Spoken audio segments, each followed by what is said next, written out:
Good evening, you handsome lot. On the ramp today, I've got a Volvo XC60, which has done near enough 100,000 miles, and it has got a little bit of an engine management fault. Now, I've already gone ahead and done a diagnostic report on this vehicle, and we were having quite a few fault codes, but the only ones that keep coming back, or one is coming back, is an exhaust gas temperature sensor, bank 1, sensor 2, general failure. Now, it is working, but it isn't, which I'm going to show you now. If we go on to our live data, the tablet that I am using is the brand new Launch Euro. We go to exhaust temperature before and after. Can you see there? The upstream one, which is before the catalyst, is 41 degrees, and the one after is 49 degrees. I'm going to go in the car now and give it a big start up. Right, let's get this vehicle started.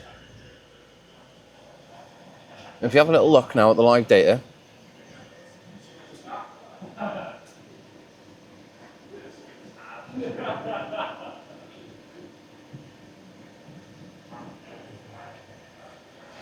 we hold the revs up.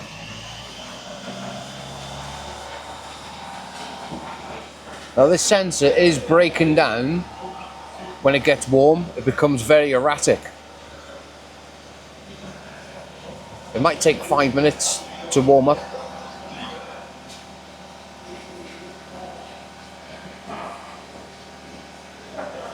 See how slow it is.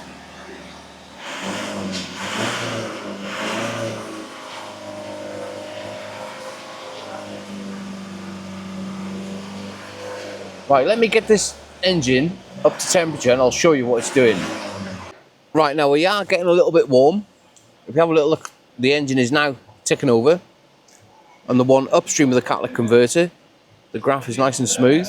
If we have a little look at the downstream one, can you see how erratic it is? If I just hold them revs up, you will see it jumping all over the place.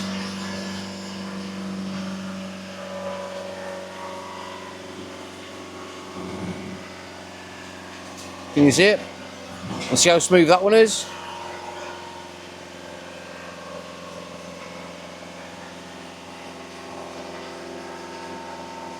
Let's go around now to the sensor itself. Well, as I've left that engine ticking over, it has just spiked up to over 400 degrees. You see? Now, before we go condemning the sensor itself, should we do a little basic few checks? Now, the plugs are just located behind this intake here. Now, there is two of them, one before and one after. Now, if we jump round to that little red icon there, just going to put it into a split screen for us. We can also just pull it over a little bit. We go electronics. We go engine management. It is a manual transmission. And if we go down to, where's it gone? Exhaust gas temperature sensor in front of the catalytic converter. Nope, we don't want that one. Exhaust gas temperature sensor in front of the DPF. That is the one we want to be testing. Well, the first thing it's telling us to do, well, if you click related parts, it shows you what the part looks like. Then we need to check the supply voltage on pin 1. And we should be getting 5 volts. Pin 1 is a yellow and grey. You can always check, because there's two of them, if you don't know which one it is, you can always check by the colour of the wires which sensor is which. Now let me get a light. It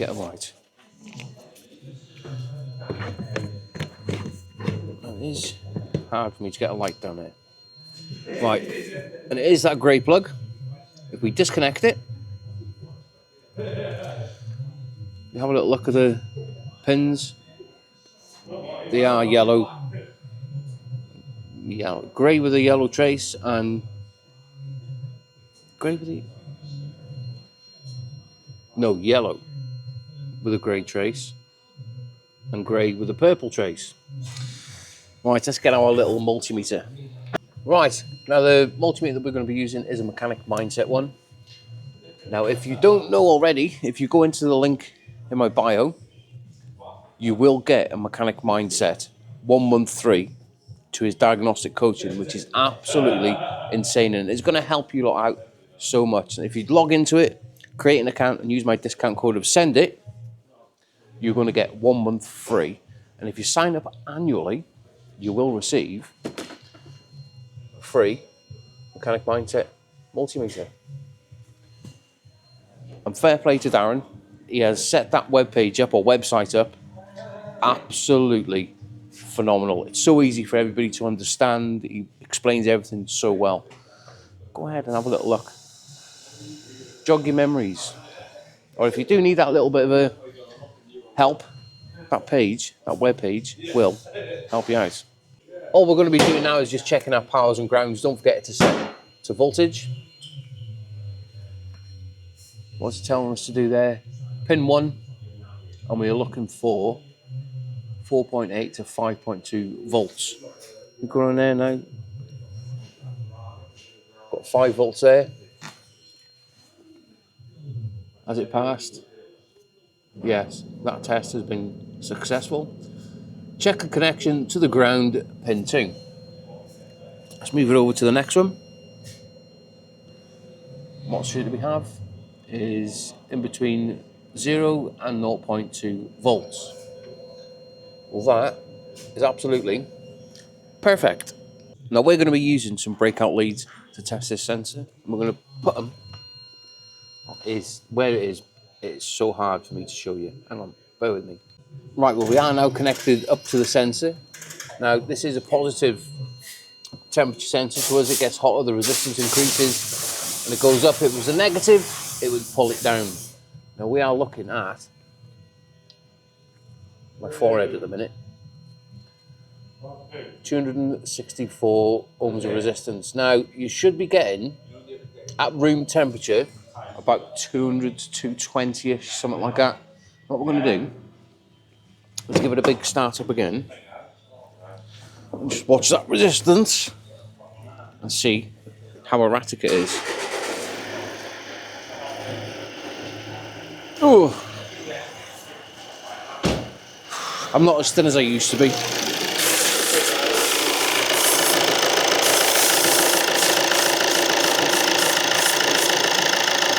Might have to get it a bit hot again. Now you're probably thinking, oh, just started it up.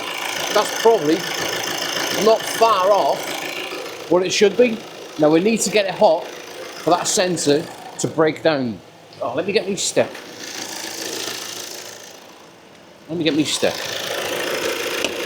Hang on. Now I've had to get this temperature sensor nice and hot again for it to start breaking down. If you have a little look how erratic the resistance is, and we're still only, focus, will you? Oh, the camera won't focus. We're still only 104 degrees C on the front one. Just unplug that and plug that one back in. You'll see it now.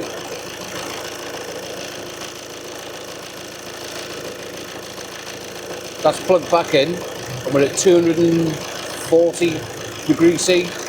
Well, it isn't. It isn't. So we can confirm that that sensor is at fault, and now we need to remove it. Look at the state of my hair. I'm well overdue a haircut. Well, finally that engine has turned off. We've got a little bit of peace and quiet. Now the temperature sensor is located right up there.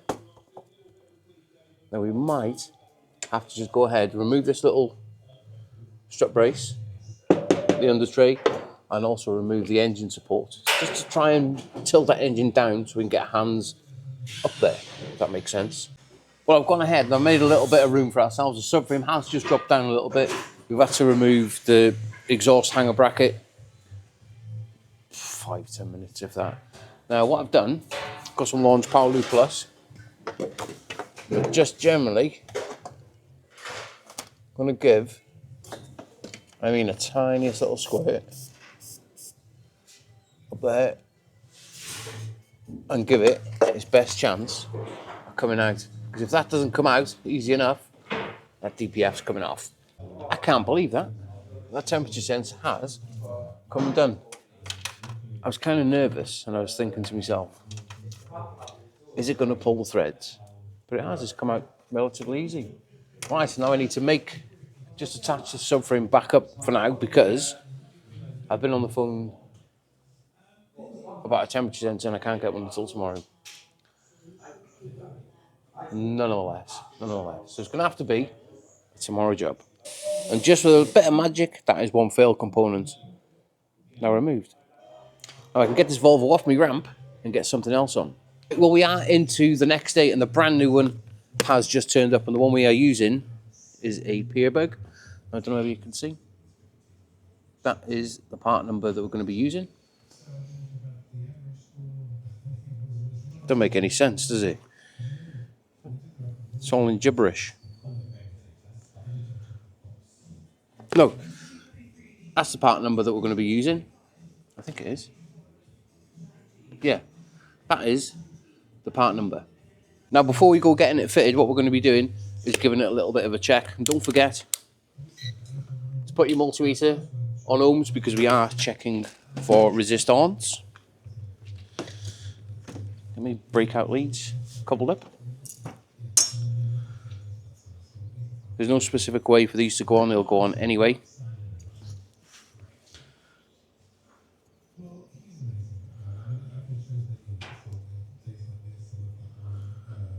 And we've got, like I said yesterday, or earlier on in the video, that you want to be getting off a good sensor, probably about 200 to 220 ohms of resistance, depending on the room temperature. And we are at, if I just put it in my hand and blow on it, oh, my wire's come undone. And let's plug it back in. Let's plug it back in. Right. I put it in my hand. See?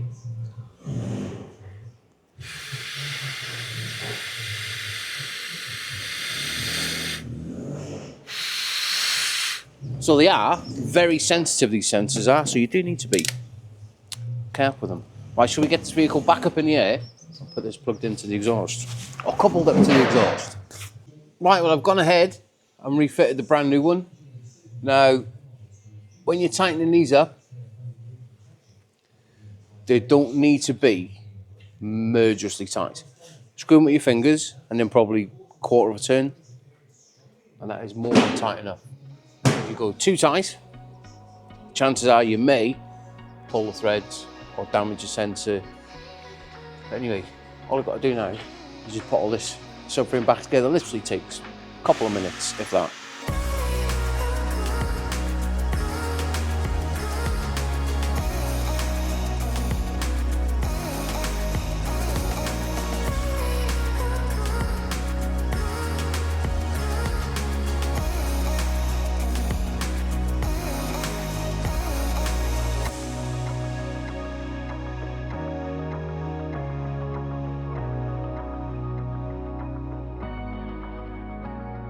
See, I told you it didn't take too long to put back together. Now, I've plugged everything in. Like I said before, earlier on in the video, it is hard for me to show you down the side here because I just can't get my hands. I can't believe that. That is the second time that has happened to me. My SD card has been too full and not been able to record. But however, as I was saying, my hands are just generally too big to go down there. Never mind get a camera in there at the same time. But everything is plugged in. Just put the plastic covers on now, and we can get this vehicle started. Right, we're now sat in the car. Ignition is on. We're nice and comfy. We've got the launch coupled up. We're going to do a high-speed scan. Wait for that to do its thing. It is rapid, this thing, I'm not going to lie.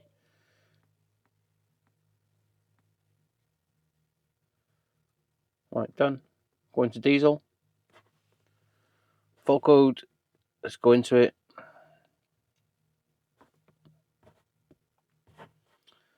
Read the fault code.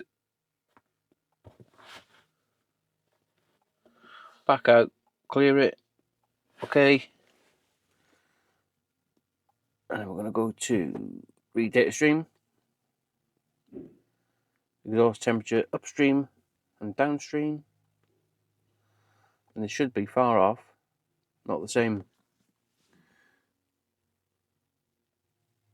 So you go ahead and get this vehicle started. Let me put my tablet up here so you can see.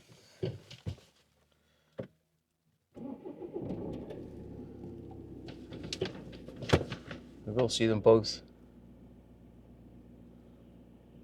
Why is it focusing?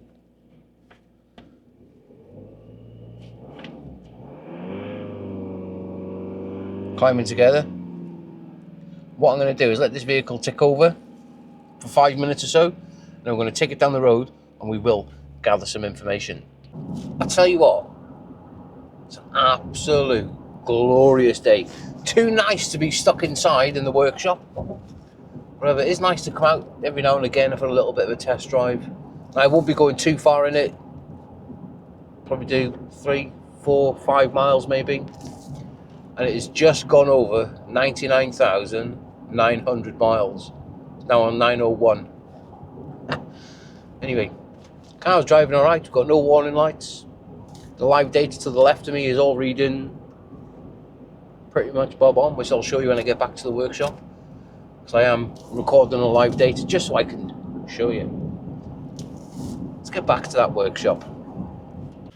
Right, well, we're back now after the test drive, and it was successful because we have got no fault code stored. Now if we go up to home, report, recorded data, click Volvo, select all of them, and you will see graph. You can see it on a graph. Yeah, you might be able to see it. Got the engine speed, the downstream of the temperature sensor, which that is the one that we replaced, the upstream, and also the vehicle speed. Everything now is a lot more constant. It's not erratic. I am more than happy with that. And just with a little bit of magic, that Volvo is now fixed, successfully diagnosed and repaired.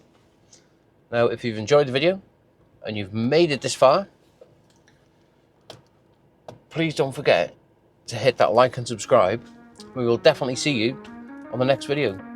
Hope everybody is having a mint week up to now. Well, it is Tuesday. But anyway, take it easy and let's get it set.